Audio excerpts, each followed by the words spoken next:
Hello students, स्वागत है आपका यूट्यूब चैनल एलेक्स गुरु पर। नेटवर्क एनालिसिस और सर्किट थ्योरी सब्जेक्ट के लेक्चर सीरीज में मैक्सिमम पावर ट्रांसफर थ्योरम मैं आज आपके लिए लेकर आया हूं। इस वीडियो लेक्चर में हम मैक्सिमम पावर ट्रांसफर थ्योरम के कंसेप्ट और प्रॉब्लम्स के साथ साथ एक इंपॉर्टेंट पार्ट पर बात करेंगे, जो कि है इसका प्रूफ। ज़्यादातर यूनिवर्सिटी एग्जाम्स में प्रूफ पूछा जाता है और साथ ही साथ प्रूफ के कंसेप्ट्स जो हैं उन कंसेप्ट्स पर बेस्ड ऑब्जेक्टिव टाइप क्वेश्चंस आपको कई सारी एग्जाम्स में मिलते हैं। चाहे आप पब्लिक सेक्टर की एग्जाम्स ले लीजिए, गेट ले लीजिए, किसी भी टाइप की यूनिवर्सिटी लेवल के क्वेश्चंस आप ले लीजिए, ये थ्योरम अपने आप में बहुत इंपॉर्टेंट हो जाती है। इस थ्योरम के साथ ही साथ आपको थेवेनिन्स थ्योरम भी देखना पड़ेगा, क्योंकि थेवेनिन्स थ्योरम का जो बेसिक कंसेप्ट है वो कंसेप्ट हम यहाँ पर यूज करने वाले हैं। तो अगर आपने अभी तक थेवेनिन्स थ्योरम नहीं देखा है तो आप हमारा थेवेनिन्स थ्योरम का वीडियो जरूर से देखें, और वीडियो देखने के बाद जब आप इस वीडियो को देखेंगे तो आपको ये थ्योरम बहुत ही आसान लगेगी। अगर यूनिवर्सिटी एग्जाम्स के आप क्वेश्चंस इस वीडियो को देखने के बाद अटेम्प्ट करते हैं तो आपको बहुत आसानी से आप एग्जाम में उस डेरिवेशन को कर पाएंगे, और अदरवाइज ऑब्जेक्टिव टाइप के क्वेश्चन सॉल्व करने में तो कहीं से कहीं कोई दिक्कत आपको इसके बाद नहीं होने वाली है। तो स्टूडेंट्स, बने रहें आप इलेक्स गुरु पर। चैनल को आप सब्सक्राइब करना ना भूलें। वीडियोस पसंद आने पर वीडियोस आप लाइक ज़रूर से करें और वीडियोस आप पूरे ज़रूर से देखें। तो अब हम स्टार्ट करते हैं maximum power transfer theorem. Maximum power transfer theorem, जैसा कि नाम से समझ में आ रहा है कि पावर के ट्रांसफर की हम यहाँ पर बात करने वाले हैं। तो देखिए, पावर ट्रांसफर, हम पहले बेसिक कंसेप्ट समझे कि थ्योरम में हम बेसिकली कौन से पावर की बात कर रहे हैं। ये अगर मान लो मेरे पास कोई एक नेटवर्क है और इसके किन्हीं दो टर्मिनल पर, ये दो टर्मिनल हम जनरली राइट साइड पर बनाते हैं, डजंट मीन कि ये हमेशा राइट साइड में ही होते हैं, ये कहीं पर भी नेटवर्क में हो सकते हैं। उन दो टर्मिनल पर अगर मेरा कोई लोड कनेक्टेड है, ये कोई लोड है, इस लोड को मेरा ये नेटवर्क जो पावर ट्रांसफर कर रहा है, ये पावर अधिकतम कब होगा, ये पावर मैक्सिमम कब होगा, किसके लिए, इस लोड के किस मान के लिए। सर्किट जो पावर डिलीवर कर रहा है, वो मैक्सिमम जो भी पावर डिलीवर कर रहा है, वो मैक्सिमम पावर कौन से लोड के लिए मैक्सिमम होगा। मतलब लोड वेरी करने पर आपका जो सोर्स या नेटवर्क जो पावर डिलीवर कर रहा है, वो डिलीवर्ड पावर बदलता है।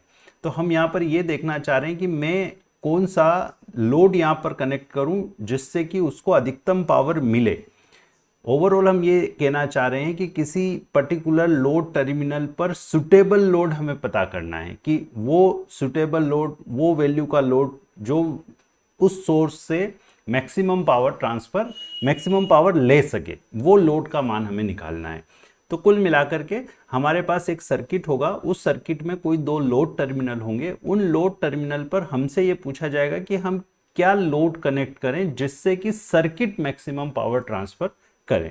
तो ये तो बात होगी students maximum power transfer theorem के मीनिंग की, कि हम करना क्या चाहते हैं, हम कहना क्या चाहते हैं। तो सिंपली हमें लोड का मान निकालना है जिसके लिए सर्किट मैक्सिमम पावर ट्रांसफर करेगा, सोर्स मैक्सिमम पावर ट्रांसफर करेगा। तो आइए अब हम इसके स्टेटमेंट को समझने के लिए इस सर्किट को हम कुछ नए सिरे से बना करके देखते हैं। यहाँ पर देखिए, अगर मैं इस, हमने थेवेनिन्स थ्योरम में देखा है कि हमारे पास अगर कोई एक कॉम्प्लेक्स नेटवर्क है, ये सपोज कोई कॉम्प्लेक्स नेटवर्क है, इसके ये दो लोड टर्मिनल है, इन लोड टर्मिनल पर मैंने कोई लोड इंपीडेंस ZL कनेक्ट कर रखा है, ये मेरा कॉम्प्लेक्स नेटवर्क है। अब आप कहेंगे कि सर जब थेवेनिन्स थ्योरम पढ़ी तब तो आपने Z लिखा ही नहीं, अब यहाँ तो Z लिख दिया। तो आइए मैं Z क्या क्यों लिखा इसके बारे में भी मैं थोड़ा डिस्कशन कर लूँ। देखिए, लोड आपका अगर प्योर रेजिस्टेंस है, सिर्फ रेजिस्टिव लोड है, तो उस कंडीशन में हम लोड को RL लिखते हैं। अगर रेजिस्टेंस के साथ, रेजिस्टिव लोड के साथ अगर इंडक्टिव या कैपेसिटिव लोड भी आ जाता है, तो ये आपका रेजिस्टेंस पार्ट है, ये आपका रिएक्टेंस पार्ट होता है।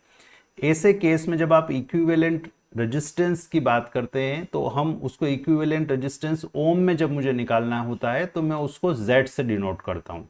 तो यहां पर जब मेरा लोड रेजिस्टेंस इंडक्टर या रेजिस्टेंस कैपेसिटर या रेजिस्टेंस इंडक्टर कैपेसिटर का कॉम्बिनेशन होगा, तो उस कंडीशन में हम लोड को रेजिस्टेंस नहीं बोल करके इंपीडेंस बोलेंगे। तो ये थोड़ा सा आप टर्मिनोलॉजी अगर आपने अभी तक नहीं समझी है तो आप अब इसको अपने दिमाग में सेट कर लीजिएगा कि ZL हम क्या कह रहे हैं, एक इंपीडेंस है जो कि रेजिस्टेंस इंडक्टर और कैपेसिटर का कॉम्बिनेशन है।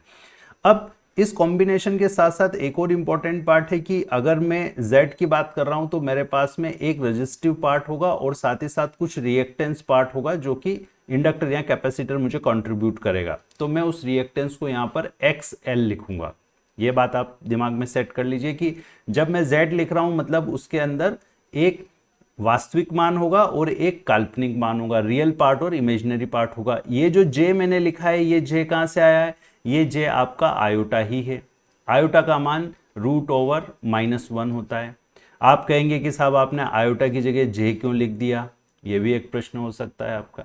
आयोटा की जगह J लिखने का कारण मात्र ये है कि जब हम इलेक्ट्रिकल इंजीनियरिंग या इलेक्ट्रॉनिक्स इंजीनियरिंग में जब हम नेटवर्क को सॉल्व करते हैं तो हम जनरली आई सिंबल करंट के लिए यूज करते हैं। जनरली हम आई सिंबल करंट के लिए यूज करते हैं। और अगर मैं यहाँ पर कॉम्प्लेक्स इंपेडेंस को डील करने के लिए यहाँ पर अगर आई लिख दूं, सपोज इसको मैं RL प्लस आई XL लिख दूं, तो उस कंडीशन में जब मुझे यहाँ पर नेटवर्क में करंट निकालना होगा तो फिर मुझे वहां पर आई लिखना पड़ेगा। तो ये आई और आई में मुझे कैलकुलेशन करते वक्त कंफ्यूजन हो सकता है। तो इस कंफ्यूजन को दूर करने के लिए हम जनरली क्या यूज करते हैं, यहाँ पर J यूज करते हैं। मतलब आयोटा हम यूज नहीं करके उसकी जगह हम J टर्म यूज करेंगे जब भी मुझे कॉम्प्लेक्स क्वांटिटीज को डील करना होगा। तो हमारा कुल मिलाकर के यहाँ पर जो कंक्लूजन निकल के आ रहा है वो ये है कि हम कॉम्प्लेक्स लोड की बात करेंगे और कॉम्प्लेक्स लोड जो होगा उसमें रेजिस्टिव, इंडक्टिव और कैपेसिटिव पार्ट के कॉम्बिनेशंस हो सकते हैं और उसको हम यहाँ पर ZL बोल रहे हैं जो कि RL प्लस JXL होगा। इसके साथ ही साथ हम यहाँ पर एक चीज और भी समझे कि अगर मेरे पास कोई complex number A plus iota B है, अगर इस complex number A plus iota B का मुझे मैग्नीट्यूड निकालना हो, जिसको मैं यहाँ पर A प्लस JB बोल रहा हूँ, अगर मुझे इसका मैग्नीट्यूड निकालना है तो मैग्नीट्यूड होगा √(A² plus B²। √(A² plus B² का मतलब ये हुआ कि हमने A का जो रियल पार्ट है उसका स्क्वायर किया और जो J के साथ जो इमेजिनरी पार्ट है उसका स्क्वायर किया और इसका एडिशन करके इसका अंडर रूट निकाला है। तो ये हमें जरूरत लगेगी जब हम पावर की बात करेंगे। तो ये कुछ बेसिक कंसेप्ट्स थे जो कि हमारे लिए अभी रिक्वायर्ड है, जो हमने यहाँ पर आपको बता दिए हैं। अब ये जो नेटवर्क है, देखिए अब मेरा थेवेनिन्स थ्योरम आ रहा है। हम क्यों बार बार कह रहे थे आपको कि थेवेनिन्स थ्योरम इंपॉर्टेंट है? थेवेनिन्स थ्योरम इसलिए इंपॉर्टेंट है क्योंकि जब मुझे किसी कॉम्प्लेक्स नेटवर्क को दो terminal, A B terminal suppose मुझे ये दिए हुए हैं, इन ए बी टर्मिनल पर मुझे इस कॉम्प्लेक्स नेटवर्क को अगर सिंप्लीफाई करना है तो मैं इस कॉम्प्लेक्स नेटवर्क को कुछ इंटरनल रेजिस्टेंस Zi और VTH से रिप्रेजेंट कर सकता हूं। इसको मैं Zi बोल रहा हूं क्योंकि हम थोड़ा सा इंटरनल और लोड रेजिस्टेंस की टर्म में बात करने वाले हैं, इसलिए अदरवाइज हम इसको ZTH भी लिख सकते हैं। हमारा ये जो AB टर्मिनल है, इस AB टर्मिनल पर मैं इस पूरे कॉम्प्लेक्स नेटवर्क को एक वोल्टेज सोर्स और सीरीज रेजिस्टेंस या सीरीज इंपीडेंस से रिप्लेस कर सकता हूं। ये मुझे थेवेनिन्स थ्योरम कहती है। तो अगर मैं इस कॉम्प्लेक्स नेटवर्क को AB टर्मिनल पर इस तरीके से रिप्लेस करके फिर AB टर्मिनल पर ये ZL इंपीडेंस कनेक्ट कर दूं, तो उस कंडीशन में मुझे इस थ्योरम को प्रूव करना आसान हो जाएगा। तो हमने क्या किया, थेवेनिन्स थ्योरम का उपयोग करके इस कॉम्प्लेक्स नेटवर्क को एक वोल्टेज सोर्स और सीरीज इंपीडेंस से रिप्लेस कर दिया। अब रेजिस्टेंस की बात हम नहीं कर रहे हैं, हम इंपीडेंस की बात कर रहे हैं, इसलिए हमने यहाँ ZTH लिख दिया, यहाँ Zi लिख दिया और हम इसको मान लेते हैं कि ये RI, internal resistance RI plus JXI होगा और ये जो ZL है ये हमारा RL प्लस JXL होगा। आई होप स्टूडेंट्स ये अब यहाँ तक आपको इजीली समझ में आ रहा होगा कि हमारा जो नेटवर्क है वो नेटवर्क हमने इस टाइप से एक वोल्टेज सोर्स और सीरीज रेजिस्टेंस से रिप्लेस कर दिया और लोड टर्मिनल पर हमने वापस इंपीडेंस कनेक्ट कर दिया। अब देखिए, मुझे अगर इस लोड के अंदर पावर की बात करनी है तो मेरा जो पावर का बेसिक फॉर्मूला होता है उसके अकॉर्डिंगली मैं ये कह सकता हूँ डिसिपेटेड पावर। देखिए, मैं इस इंपीडेंस में जो डिसिपेट होगी, डिसिपेटेड पावर मतलब रेजिस्टिव पार्ट में जो पावर है उस पावर की अगर मैं बात करूं तो मैं कह सकता हूं कि पावर का जो फॉर्मूला होता है वो I²R होता है। तो यहां हम बात कर रहे हैं कि ये जो लोड इंपीडेंस है, इस लोड इंपीडेंस के रेजिस्टिव पार्ट में कितना पावर डिसिपेट हो रहा है। इंडक्टर और कैपेसिटर एनर्जी को स्टोर करते हैं, तो स्टोर्ड पावर की हम बात नहीं कर रहे हैं, हम डिसिपेटेड पावर की बात कर रहे हैं। और डिसिपेटेड पावर जो कि ये होने वाला है, इसका मान मैक्सिमम कब होगा हमें ये निकालना है। किस RL के लिए या किस ZL के लिए, हम स्पेसिफिक बात करें तो किस ZL के लिए जिसमें रिएक्टिव पार्ट और रेजिस्टिव पार्ट दोनों हैं, उस किस ZL के लिए ये पावर मैक्सिमम होगा, हमें ये डिटरमाइन करना। और ये डिटरमाइन करना है, इसका मतलब मुझे इस इंपिडेंस से बहने वाला करंट निकालना है। अब V is equal to IR relation से, देखिए हमने थेवेनिन्स थ्योरम इसीलिए यहाँ पर यूज किया है, क्योंकि थेवेनिन्स थ्योरम यूज करने के बाद में आप देख पा रहे हैं कि अब मुझे अगर करंट निकालना है तो करंट मेरे बाएं हाथ का खेल हो गया। Current I is equal to V/R या V/Z हमेशा बोल सकते हैं, टोटल इंपिडेंस। अब वोल्टेज की जगह हमारा VTH है और Z की जगह हमारा ZI प्लस या ZTH प्लस ZL है। हम इसको और सिंप्लीफाई कर लेते हैं, ये आपका VTH अपॉन हो गया, ZI की जगह हम लिखेंगे RI plus JXI plus RL plus JXL। इसको मैं और फर्दर सिंप्लीफाई करके लिख सकता हूं, VTH upon RI plus RL और साथ में हमने J टाइम्स लिख दिया XI प्लस XL। तो ये हमारे पास में करंट का एक्सप्रेशन आ गया।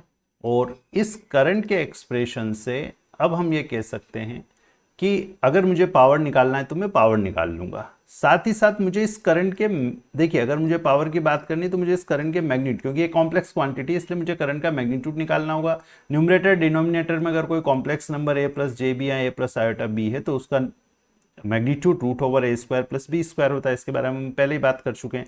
तो कुल मिलाकर के अगर मैं इस करंट का मैग्नीट्यूड निकालूं तो न्यूमरेटर में देखिए सिर्फ रियल पार्ट है। अगर रियल पार्ट ही हो, यहाँ सपोज a अकेला हो, b 0 हो, तो root over a square plus 0, a square का अंडर रूट, तो ये सिर्फ a ही बचेगा। इसका मतलब यहाँ रियल पार्ट का अगर आप मैग्नीट्यूड निकालेंगे तो वो आपको VTH ही मिलने वाला है।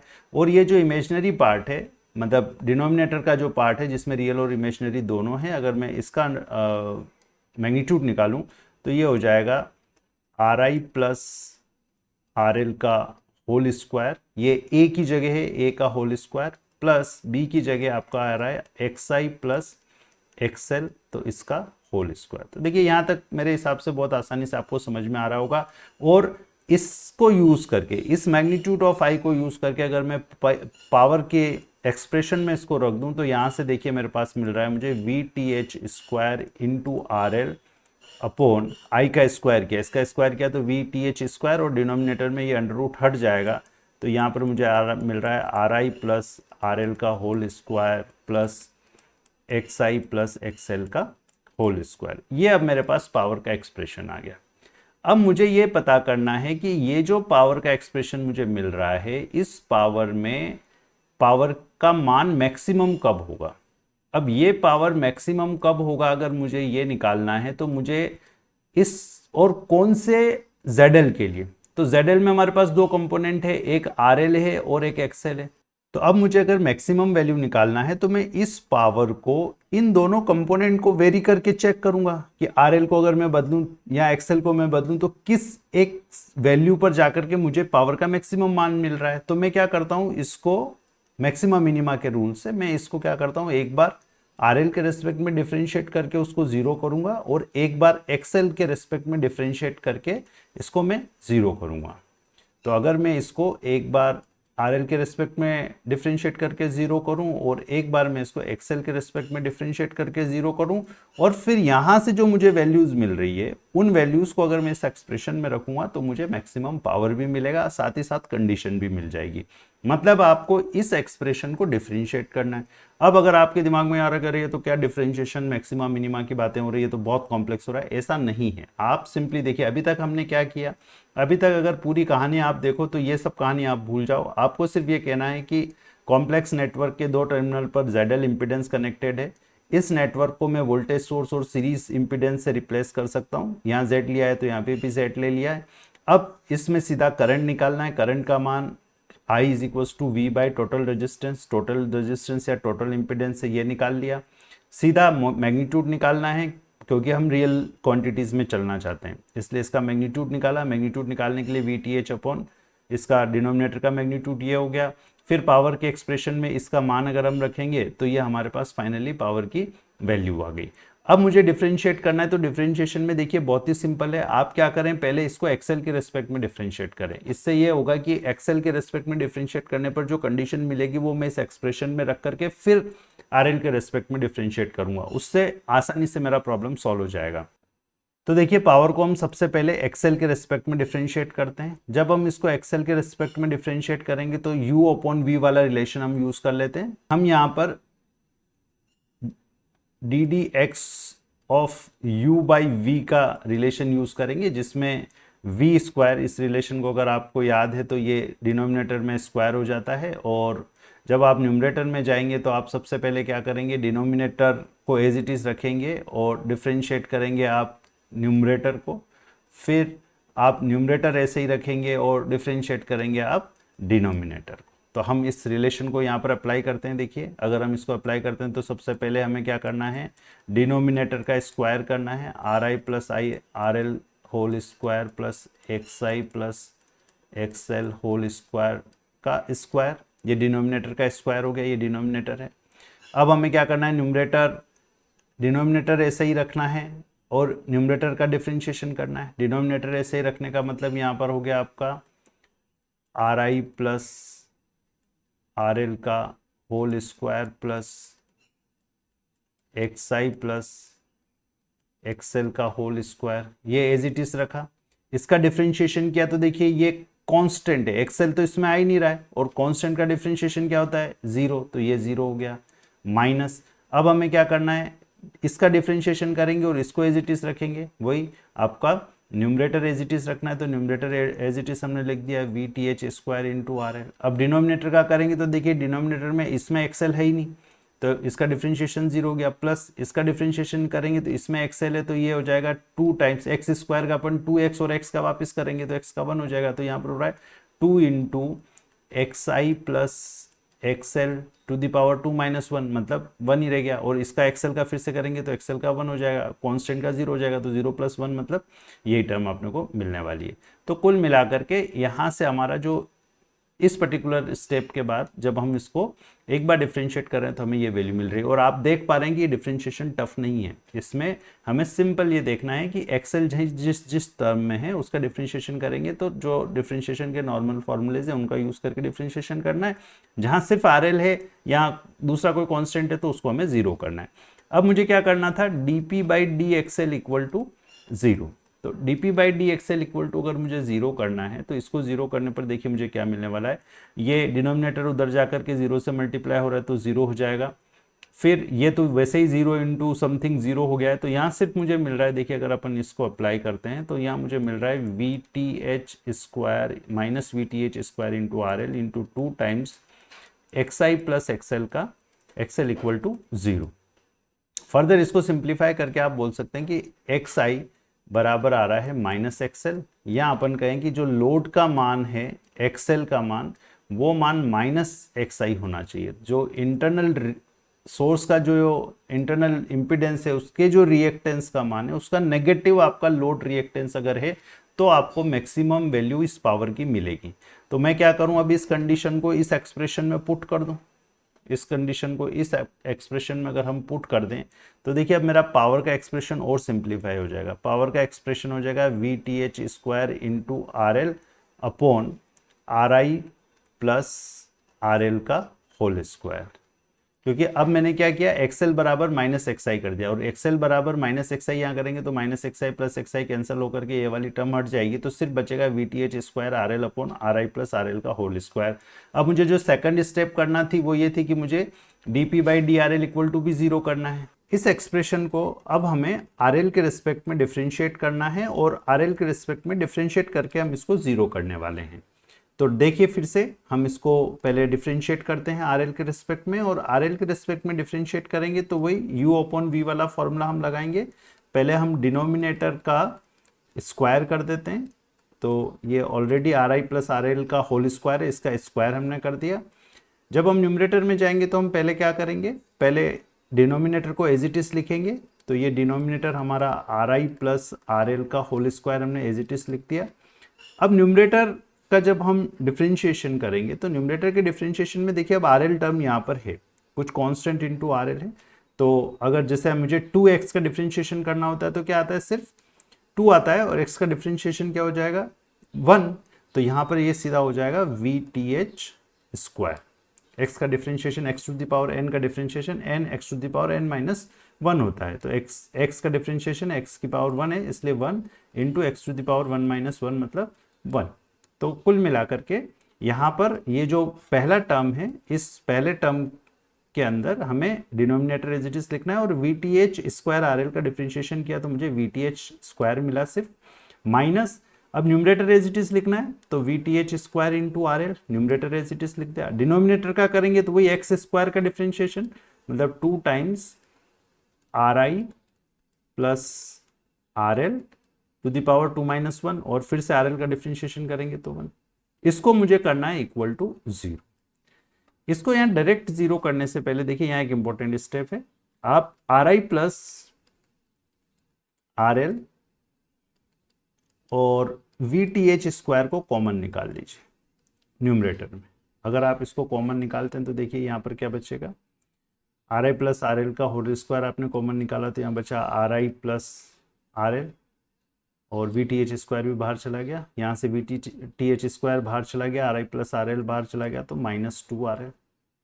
ये मुझे इक्वल टू 0 करना है। डिनोमिनेटर में है आपका RI plus RL whole square का स्क्वायर, मतलब टू द पावर 4 है ये।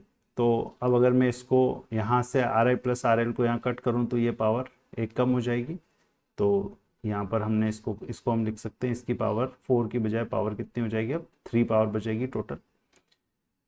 और बाकी अब आप इसको इजीली उधर ले जाकर के 0 कर सकते हैं, ये 0 हो जाएगा, ये भी 0 हो जाएगा, और ये RL में से 2RL जाएगा तो यहाँ बचेगा RI minus RL equal to 0, और यहाँ से मुझे मिल रहा है RL इक्वल टू RI। ये सेकंड कंडीशन मिल रही है। अब यहाँ इंपॉर्टेंट पॉइंट ये है कि अगर मेरे पास मेरा Z internal RI plus JXI है, तो लोड इम्पीडेंस ZL का मान RI माइनस JXI होना चाहिए। ये जो हमें कंडीशन मिली, इस कंडीशन से हमने यहाँ देखा कि RL का मान RI के बराबर, ZL में जो हमारा ZL था RL प्लस JXL, तो हमने RL की जगह लिखा RI और XL की जगह लिखा हमने माइनस XI, तो ये हो गया हमारा ZL equal to RI minus JXI। ये एक कंडीशन मुझे यहाँ से मिली और दूसरी कंडीशन मुझे यहाँ से मिली। अब इस कंडीशन को, ये हम कह रहे हैं, इस कंडीशन को देखिए आप, अगर मेरे पास A प्लस आयोटा बी या A प्लस जे बी हो, इस A प्लस जे बी का अगर मैं कॉम्प्लेक्स कॉन्जुगेट लूँ तो कॉम्प्लेक्स कॉन्जुगेट होता है A माइनस जे बी। तो यहाँ अगर आप इन दोनों को कंपेयर करें तो आप यहाँ से ये कह सकते हैं कि ZL का मान Z इंटरनल के कॉम्प्लेक्स कॉन्जुगेट के बराबर होना चाहिए, और यही आपका थ्योरम का स्टेटमेंट होगा। इसके अकॉर्डिंगली मेरा load impedance maximum power transfer theorem के लिए, देखिए मैं फिर से यहाँ पर आ जाता हूँ, मैक्सिमम पावर ट्रांसफर के लिए ZL का मान Z इंटरनल के मान के कॉम्प्लेक्स कॉन्जुगेट के बराबर होना चाहिए।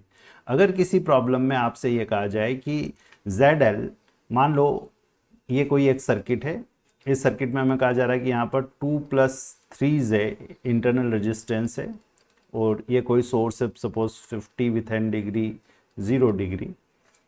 उस कंडीशन में आपसे ये कहा जाए कि आप यहाँ पर कितना लोड कनेक्ट करेंगे, ZL का मान क्या होगा जिससे कि ये सर्किट इसको लोड को मैक्सिमम पावर ट्रांसफर करे। तो आप यहाँ पर कह सकते हैं कि ZL का मान यहाँ पर होगा 2 माइनस 3J। अगर ये मान होगा तो मैक्सिमम पावर ट्रांसफर होगा, और इस कंडीशन में मैक्सिमम पावर की वैल्यू क्या हो जाएगी, देखिए हम ये भी देख लें। अब ये जो पावर था, पावर का रिलेशन हमारे पास ये आ रहा था P equal to VTH square RL upon RI plus RL whole square. अब इसमें अगर मैं RL और RI बराबर कर देता हूँ, RI की जगह मैं RL ही लिख दूँ, तो उस कंडीशन में देखिए मुझे यहाँ क्या मिलेगा, VTH square into RL upon, RI की जगह अगर मैं RL ही रख दूँ तो RL प्लस RL का होल स्क्वायर, मतलब ये हो रहा है VTH square into RL upon 4 RL square. मतलब जो पावर मैक्सिमम पावर आ रहा है वो आ रहा है VTH² RL, आई का RL से RL कैंसिल हो जाएगा तो VTH²/4 RL, ये मुझे मैक्सिमम पावर मिलेगा। कई सारी एग्जाम्स में, पब्लिक सेक्टर की कई सारी एग्जाम्स में आपको यही सीधा क्वेश्चन मिलता है, मैक्सिमम पावर क्या होगा। तो मैक्सिमम पावर आपका होगा VTH²/4 RL। अगर इसी क्वेश्चन में अगर आपसे ये कहा जाए कि पावर, मैक्सिमम पावर का मान ज्ञात कीजिए, तो मैक्सिमम पावर क्या हो जाएगा, यहाँ से P मैक्स अगर मुझे निकालना हुआ तो P मैक्स हो जाएगा VTH²/4 RL। मीन्स VTH² मतलब 50 का square upon 4 into RL। RL का मान क्या है, 2 है, क्योंकि ये ZL जो है इसमें ये RL है माइनस जे XL है, XL का मान 3 है और RL का मान 2 है। तो ऐसे आप मैक्सिमम पावर निकाल सकते हैं। स्टूडेंट्स, कई सारी बुक्स में आपको अलग अलग तरीके से ये लोड के लिए, इंटरनल इम्पीडेंस की कंडीशंस के लिए भी मैक्सिमम पावर ट्रांसफर थ्योरम के डेरिवेशंस मिलते हैं।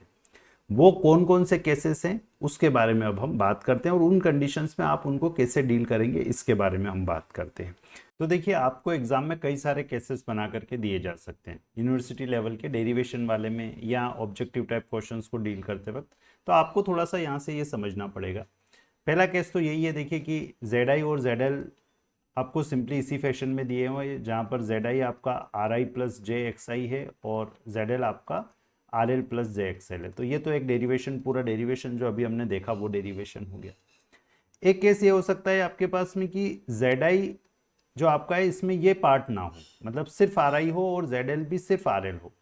अगर सिर्फ RI और सिर्फ RL है, मतलब आपके पास सिंपली इस टाइप का नेटवर्क बना होगा, और इस नेटवर्क के लिए अगर मुझे निकालना है कि ये RI है और ये RL है, और मुझे निकालना है, ये सेकंड केस है, और मुझे निकालना है कि किस वैल्यू के लिए P मैक्सिमम होगा। तो इस कंडीशन में मुझे सिंपली दिख रहा है कि जो पावर का एक्सप्रेशन है वो मैं I² इंटू RL से लिख सकता हूँ। सीधा I का मान मेरे पास आ रहा है V²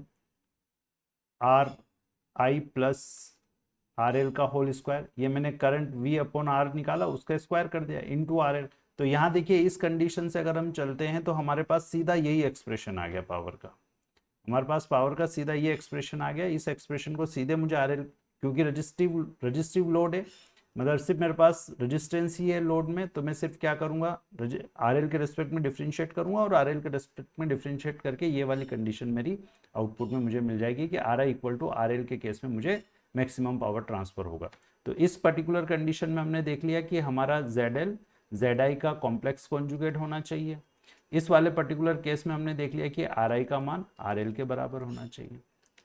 अब अगला एक प्रॉब्लम ये बन सकता है कि ZI तो अपनी जगह है, लेकिन ZL में सिर्फ रजिस्टिव पार्ट है, मतलब ZI पूरा RI प्लस JXI है, और यहाँ पर सिर्फ क्या है, RL प्लस JXL की जगह RL है। मतलब अगर मैं इसी प्रॉब्लम को मॉडिफाई कर दूं तो यहाँ पर तो मुझे ये मिलेगा, यहाँ पर मेरा पूरा RI प्लस JXI है, तो ये RI प्लस JXI है और ये सिर्फ RL है।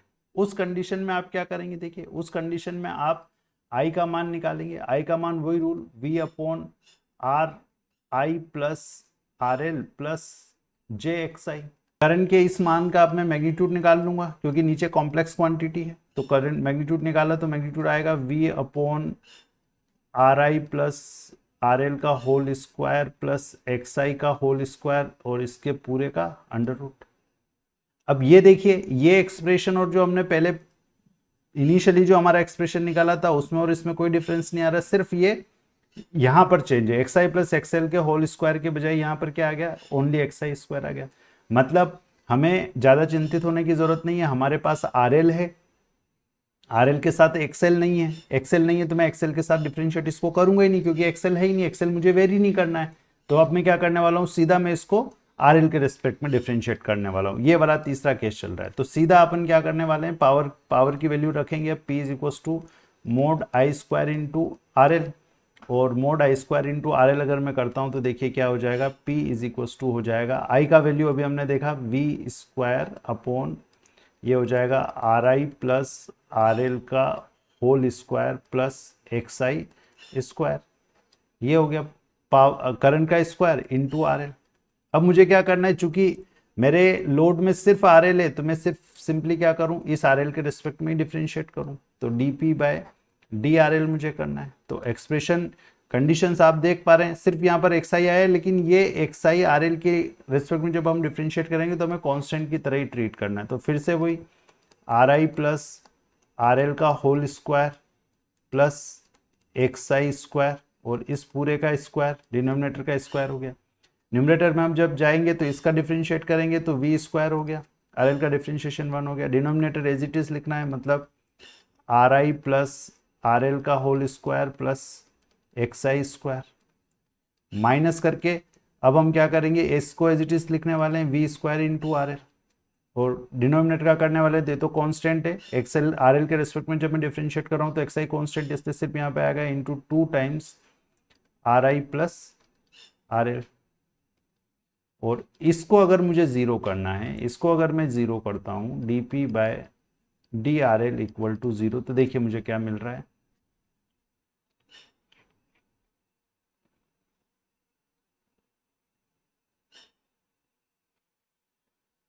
ये डिनोमिनेटर उधर जाकर के ज़ीरो हो जाएगा, तो मुझे मिलेगा वी स्क्वायर, यहाँ से कुछ कॉमन आ रहा है तो हम उसको कॉमन ले लें, वी स्क्वायर कॉमन आ रहा है सिर्फ, तो वी स्क्वायर कॉमन बचा, यहाँ आएगा R I plus R L का whole square plus X I square minus 2 R L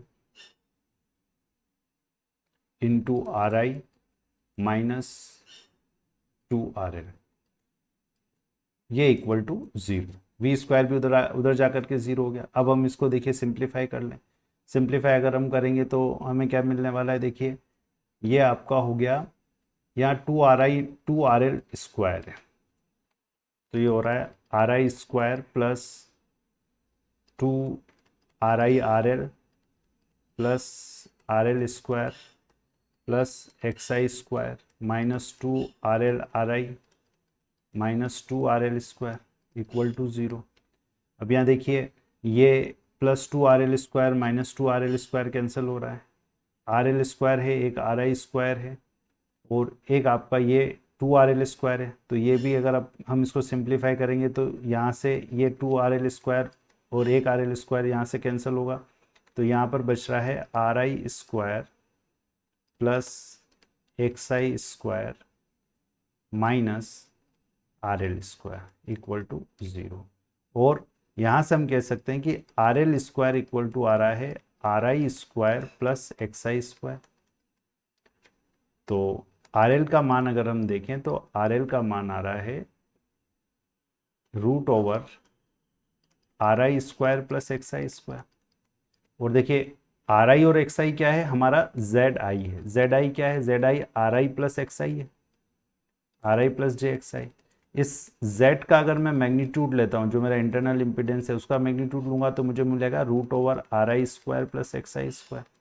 तो यहाँ देखिए ये वही मिल रहा है, मतलब आर एल का मान क्या होना चाहिए, मैग्नीट्यूड ऑफ z।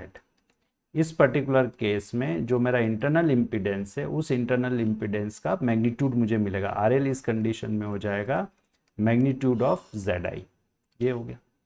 ऐसे ही अगर मैं Z I Z L equal to R L plus J X लेकर के और एक्स को फिक्स्ड मानूं तो उस कंडीशन में क्या होने वाला है, देखिए बहुत सिंपल है, आप इसको समझ लीजिए, अगर आपको कंसेप्ट क्लियर है तो कहीं कोई प्रॉब्लम नहीं है। अब हम यहाँ पर ये कह रहे हैं कि ये सपोज आपका वी टी एच है, यहाँ पर जेड आई है, जेड आई है मतलब वही R I plus J X I है,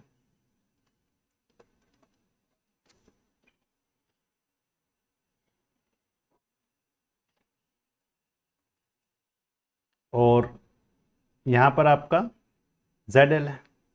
अब इस जेड एल में हमने एक कंडीशन डाल दी कि ये are L plus J x है, लेकिन ये फिक्स है, एक्स फिक्स है, एक्स फिक्स है, इसका मतलब ये हुआ कि बाकी डेरिवेशन इस पर्टिकुलर केस जैसे ही चलेगा, ये डेरिवेशन चलने वाला है। इस डेरिवेशन में मुझे एक्स फिक्स है तो ये डिफ्रेंशिएशन नहीं करना है, ये डिफ्रेंशिएशन नहीं करना है, और ये डिफ्रेंशिएशन अगर नहीं करना है तो देखिए आप समझिएगा ये जो पर्टिकुलर डिफ्रेंशिएशन है सीधा मुझे ऐसे ही आर एल के रेस्पेक्ट में डिफ्रेंशिएशन करना है, और यहाँ एक्स आई की जगह x I plus X L मुझे मिलने वाला है। तो कुल मिलाकर के इस पूरे डेरिवेशन को जब आप सॉल्व करेंगे, यहाँ एक्स आई स्क्वायर को हमने कहीं टच नहीं किया था, तो ये एक्स आई स्क्वायर जो हमने छोड़ रखा था ये X I square as it is मुझे मिलेगा, और यहाँ पर जब मैं इसको फाइनली आर एल का मान जब मैं निकालूंगा तो आर एल का मान मुझे मिल जाएगा root over R I square plus X I plus X L का होल स्क्वायर। तो ये जो x हमने यहाँ पर लिया है, ये जो l में जो हम यहाँ पर लोड में जो हम x लेकर के चल रहे हैं, वो x आपका इस एक्सप्रेशन में यहाँ पर आपको इस टाइप से मिल जाएगा। तो कुल मिलाकर के मेरा जो लोड का मान है, वो लोड का मान root over R I square plus X L plus X I का होल स्क्वायर इस कंडीशन में मुझे मिलने वाला है। तो स्टूडेंट्स, कुल मिलाकर के हम ये कह सकते हैं कि हमारे पास कैसी भी कंडीशन हमें दी जाए, अगर हमारा कंसेप्ट क्लियर है, मुझे क्या करना है, किसको फिक्स रखना है, किसको वेरी करना है, इसको अगर मैं दिमाग में रख करके चलूंगा तो मैं हर पर्टिकुलर केस के लिए डेरिवेशन करके और मैं रिजल्ट्स निकाल पाऊंगा। तो यहाँ जो इंपॉर्टेंट पॉइंट था वो यही था कि अगर आपको एग्जाम में मैक्सिमम पावर ट्रांसफर थ्योरम का डेरिवेशन पूछा जाए तो आप इस तरीके से इसको डील करेंगे। क्वेश्चंस जो ऑब्जेक्टिव टाइप में पूछे जा सकते हैं वो इस टाइप के हैं। थ्योरी एग्जाम्स में क्वेश्चंस और किस टाइप के पूछे जा सकते हैं, न्यूमेरिकल प्रॉब्लम्स पे मैं एक अलग से वीडियो लेकर के आऊँगा, क्योंकि वीडियो बहुत लंबा हो गया है और इतना लंबा वीडियो स्टूडेंट्स को देखने में, कंटिन्यूटी में देखना थोड़ा सा मुश्किल होता है। इसलिए मैं इसको और ज़्यादा अभी इस पर्टिकुलर वीडियो में लंबा नहीं करके इसको यहीं रोकूंगा और आपसे यही उम्मीद करूंगा कि आप इन कंसेप्ट्स को समझ करके उसको दिमाग में फिक्स करें। डेरिवेशन बहुत सिंपल है, इस डेरिवेशन को आप याद रखें, समझें और साथ ही साथ और आगे प्रॉब्लम्स के लिए आप एलेक्स गुरु पर बने रहें। वीडियो पूरा देखने के लिए बहुत बहुत धन्यवाद।